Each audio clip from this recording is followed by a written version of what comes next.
وہی جنرل جس نے محترمہ فاطمہ جناح کو غدار وطن قرار دیا تھا۔ دکھ ہوا مجھے یہ سوچ کر کہ ہمارے بچے جو ہیں ہمارا انٹرنیشنل اسٹوڈنٹ یہاں پر کیوں نہیں بھیجا جا رہا کہ جناب علی میں دودھ کا دودھ پانی کا پانی کروں گا، اس ملک کو 70 سال نقصان پہنچانے والوں سے میں حساب لوں گا۔ ڈیئر ویورز، السلام علیکم، ٹورنٹو سے رانا سہیل حاضر خدمت ہے۔ آج میرا جانا ہوا کیفیٹیریا کے اندر، یہاں پر شیرڈن کالج ہے، تو اس کے سامنے ایک چھوٹا سا انہوں نے ٹیم ہارٹن والوں نے بنایا ہوا ہے جی کیفیٹیریا، وہاں پر میں کافی لینے کے لیے گیا تو میں نے کہا کہ ساتھ دیکھ لوں گا کہ بچوں میں شاید کوئی پاکستانی بچے بھی مل جائے، ملاقات ہو جائے کسی سے۔ تو آپ سن کے حیران ہوں گے کہ وہاں پر پورا کیفیٹیریا بھرا ہوا تھا، کہ بچے آ رہے تھے، کوئی جا رہے تھے، کچھ بیٹھے ہوئے تھے۔ تو یہی سے آپ اندازہ لگا سکتے، مجھے ایک بھی پاکستانی اپنا انٹرنیشنل اسٹوڈنٹ وہاں پہ نظر نہیں آیا۔ دکھ ہوا مجھے یہ سوچ کر کہ ہمارے بچے جو ہیں ہمارا انٹرنیشنل اسٹوڈنٹ یہاں پر کیوں نہیں بھیجا جا رہا۔ تو ہم نے تو بڑی کوشش کی تھی، بڑی توقع کی تھی، انہوں نے کہا بھی تھا کہ جی ہم نے آپ کا کوٹا بڑھا دیا ہے، 0.4% کوٹا تھا ہمارا، اور یہاں پر کچھ پتہ نہیں ہے کہ کتنے بچے آئے ہیں۔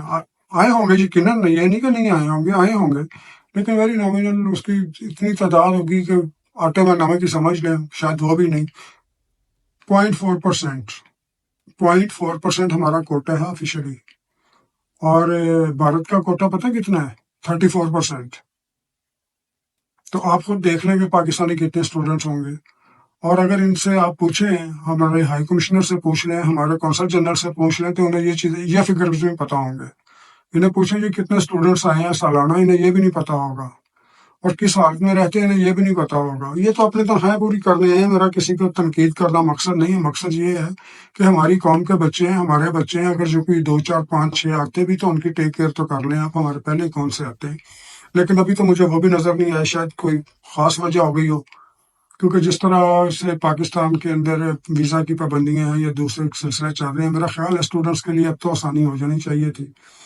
جتنا کام کیا ہے ہمارے بقول ہم جتنے ایم پیز ہیں یہاں پر، ان کا تو یہی کہنا جی بڑا کام کیا ہے، اب تو ہمارے اسٹوڈنٹس آئیں گے۔ تو مجھے تو کوئی نظر نہیں آیا۔ اگر آپ کو کہیں نظر آئے تو ضرور ملوائیے گا، تاکہ اس کو کوئی حال احوال پوچھ سکیں۔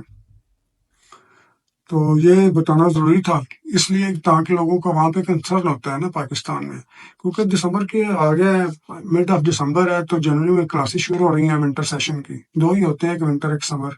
تو جان کی کلاسز کے سارے اسٹوڈنٹس پہنچ چکے ہیں، جس نے جہاں رہنا تھا، رہنے کے لیے، بیٹھنے کے لیے، پڑھنے کے لیے اپنے تمام انتظامات کر چکے ہیں۔ تو گزارش ہے ہماری ارباب اختیار سے کہ ہمارے انٹرنیشنل اسٹوڈنٹس جو ہیں ان کو بھی بھجوائیں کینیڈا کے اندر، تاکہ وہ بھی یہاں پر آ کے مستفید ہو سکیں۔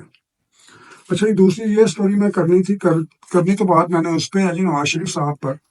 تو میاں نواز شریف صاحب نے تو آج بڑا دبنگ سا اعلان کر دیا ہے، اس میں بعد میں آؤں گا۔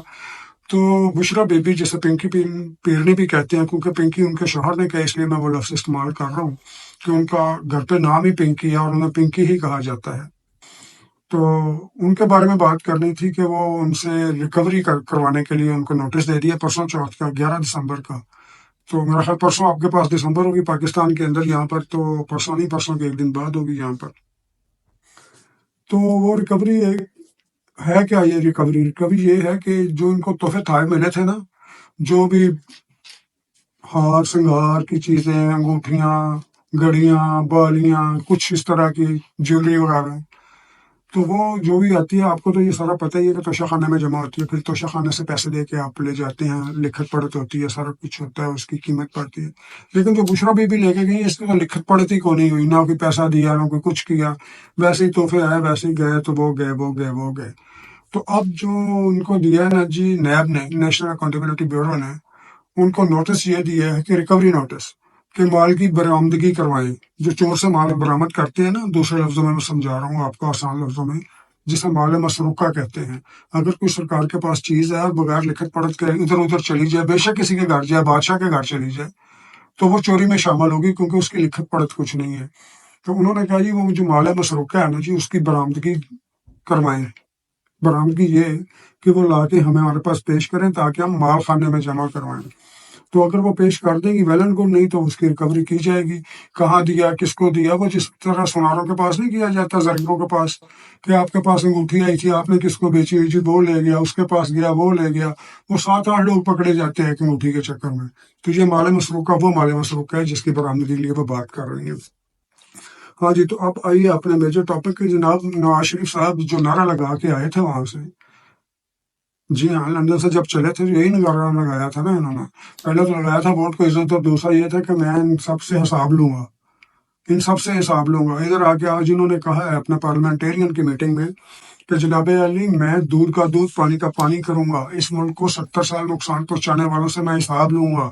انہوں نے سب نام لیے، انہوں نے جنرل باجوہ، جنرل فیض حمید، یہ صرف 2 نام ہی کیوں؟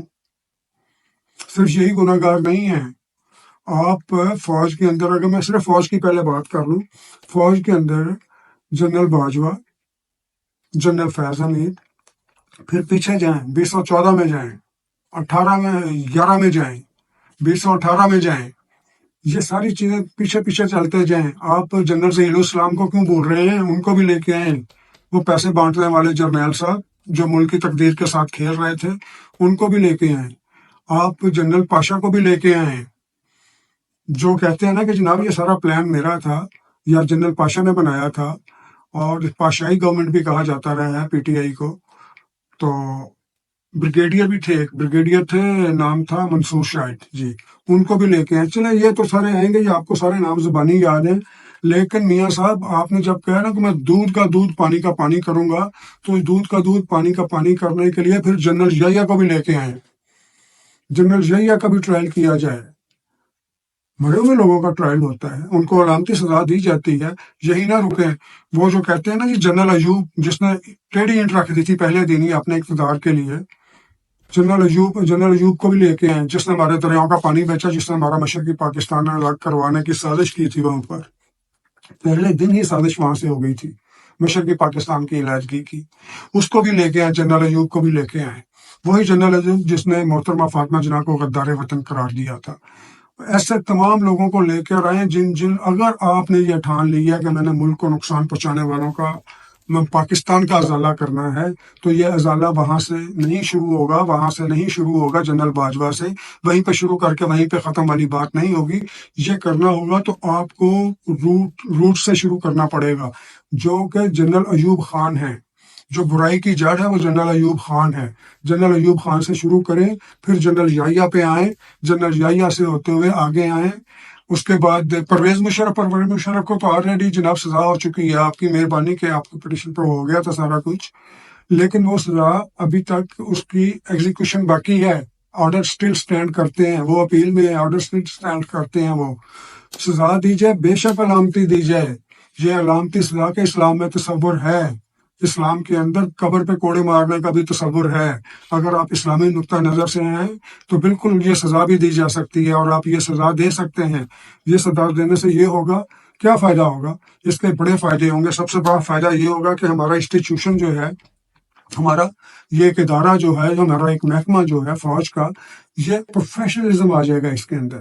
ہمارے جو بچے ابھی سیکنڈ لیفٹیننٹ بھرتی ہونے کے لیے جاتے ہیں، وہ گھر سے یہ سوچ کے نہیں جاتے کہ میں نے آرمی چیف بننا ہے، میں نے کمانڈر بننا ہے۔ ان کے ذہن میں یہ سوچ ہونی چاہیے، جب وہ نکلتے ہیں وہاں پر پہنچتے ہیں کاکول اکیڈمی کے اندر، ان کے ذہن میں یہ سوچ ہونی چاہیے کہ میں نے ایک پروفیشنل یہاں پر سولجر بن کے نکلنا ہے، میں نے آرمی چیف بننا ہے مستقبل کا۔ لیکن یہاں پر اب سوچ یہ اس طرح کی بن گئی ہے کہ میں نے صدر پاکستان بننا ہے، میں فوج میں جاؤں گا تو میں مارشل لا ایڈمنسٹریٹر بنوں گا۔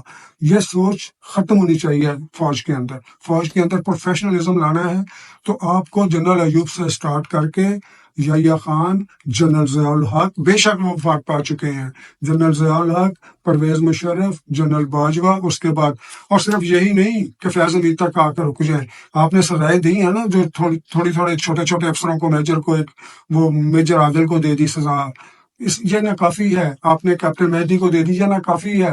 وہاں پر جڑوں میں ہاتھ ڈالیں، جڑوں میں ہاتھ ڈالیں گے تو آپ کے ادارے مضبوط ہوں گے۔ صرف یہی نہیں، اس کے علاوہ آپ کو وہ جسٹس منیر سے کام شروع کرنا پڑے گا، اور عدلیہ کی بھی صفائی ساتھ ساتھ کرنی پڑے گی۔